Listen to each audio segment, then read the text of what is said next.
Assalamualaikum warahmatullahi wabarakatuh. Kami dari kelompok 2 akan mempresentasikan hasil diskusi kelompok kami tentang perkembangan emosi pada dewasa. Kelompok kami beranggotakan Putri, Aldinda Yuswantoro, Anissa R. Wahid, dan Pinda Karnelia. Oke, mulai dari yang pertama yaitu definisi dewasa. Dewasa atau yang disebut adult berasal dari bentuk kata lampau adultus yang berarti telah tumbuh menjadi kekuatan atau ukuran yang sempurna atau telah menjadi dewasa. Perkembangan dewasa dibagi menjadi 3, yaitu dewasa muda atau young adulthood dengan usia berkisar antara 20-40 tahun. Kemudian dewasa menengah atau middle adulthood dengan usia berkisar antara 40-65 tahun, dan dewasa akhir atau late adulthood dengan usia mulai dari 65 tahun ke atas. Itu pendapat dari Papalia et al. 2007.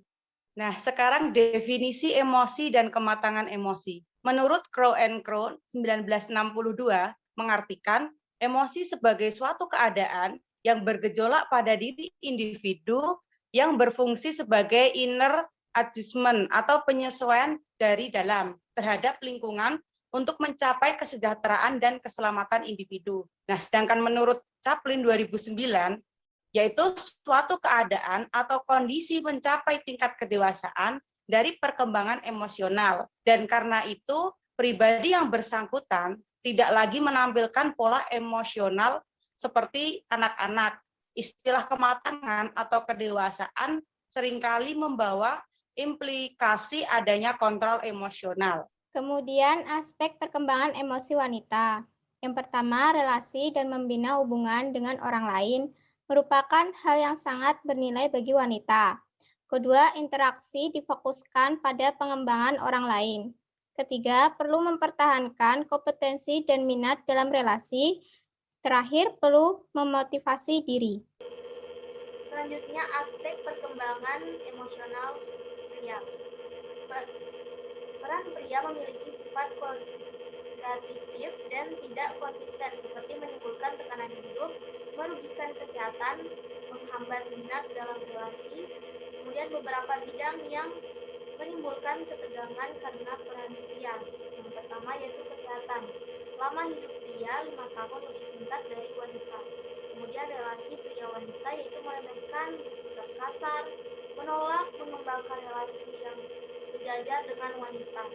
Dan yang terakhir, relasi pria-pria, yaitu kurang kuat dalam mengembangkan hubungan emosi positif dengan pria wanita. Selanjutnya adalah contoh kasus yang diambil.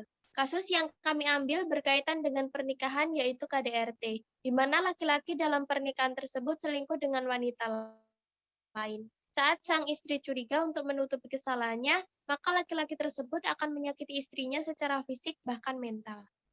Nah, analisis dari kasus ini yaitu kita sebagai makhluk yang harus siap menghadapi beraneka ragam situasi dalam kehidupan.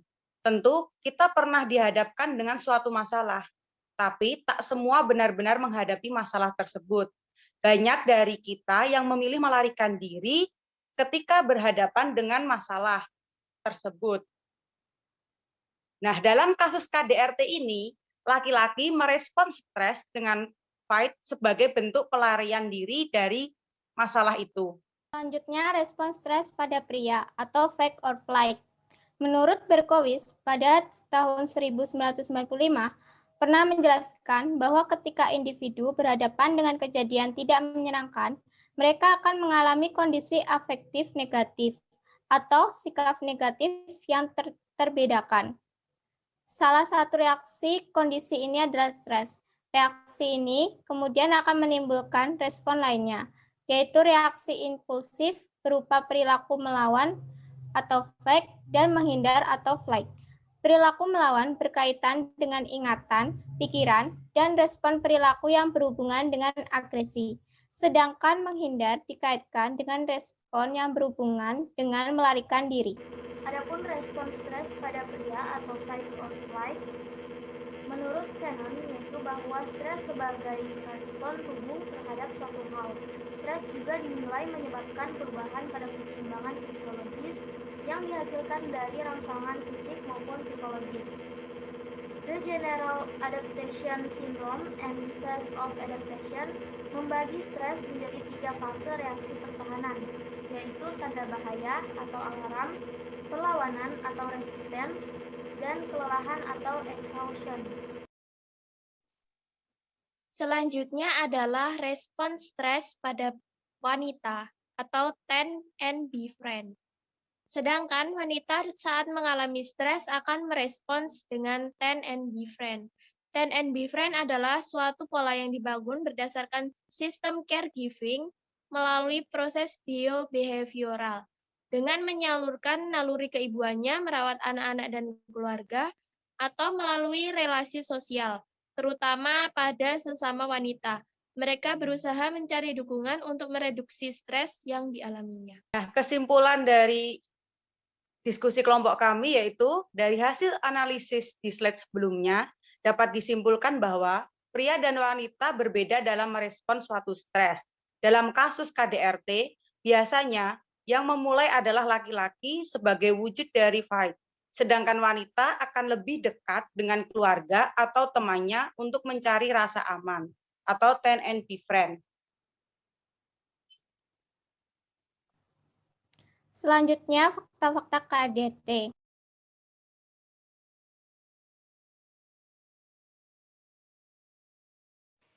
Almira Atarira 2006 menjelaskan bahwa sekitar 24 juta perempuan dari 217 juta penduduk Indonesia, terutama di pedesaan, mengakui pernah mengalami kekerasan. Yang terbesar adalah kekerasan dalam rumah tangga, yaitu KDRT. Komnas Perempuan pada tahun 2001 melakukan survei pada 14 daerah Indonesia, yaitu Aceh, Palembang, Jambi, Bengkulu, Jakarta, Jawa Barat, Jawa Tengah, Yogyakarta, Jawa Timur, Kalimantan Barat, Maluku, Sulawesi Selatan, dan NTT. Menunjukkan bahwa kaum perempuan paling banyak mengalami kekerasan dan penganiayaan oleh orang-orang terdekat, serta tindakan pemerkosaan di lingkungan komunitasnya sendiri. Selain daripada itu, terdapat 60% kekerasan terhadap anak dilakukan oleh orang tua mereka. Lanjut, faktor KDRT. Ada 2 faktor yang menyebabkan timbulnya KDRT, yaitu faktor internal dan eksternal. Faktor internal, kekerasan dalam rumah tangga dapat terjadi sebagai akibat dari semakin lemahnya kemampuan adaptasi setiap anggota keluarga di antara sesamanya, sehingga setiap anggota keluarga yang memiliki kekerasan dan memiliki kekuasaan dan kekuatan cenderung bertindak deterministik dan eksploitatif terhadap anggota keluarga yang lemah. Faktor internal. Faktor eksternal, kekerasan dalam rumah tangga muncul sebagai akibat dari intervensi lingkungan di luar keluarga yang secara langsung atau tidak langsung mempengaruhi sikap anggota keluarga, terutama orang tua atau kepala keluarga, yang terwujud dalam perlakuan eksploitatif terhadap anggota keluarga yang sering kali ditampakkan dalam pemberian hukuman fisik dan psikis yang traumatik baik kepada anaknya maupun pasangannya. RT. Kekerasan dalam rumah tangga mengakibatkan suatu keadaan yang tidak baik bagi psikologi anak dan berakibat buruk terhadap masa depan mereka.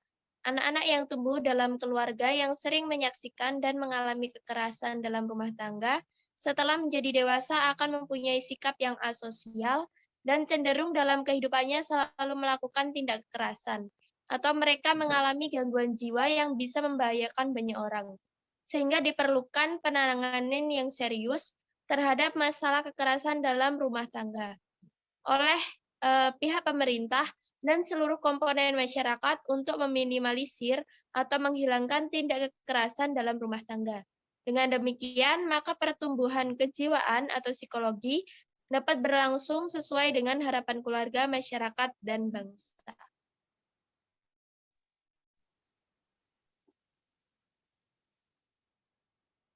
Sekian presentasi dari kelompok kami, kurang lebihnya mohon maaf. Wassalamualaikum warahmatullahi wabarakatuh.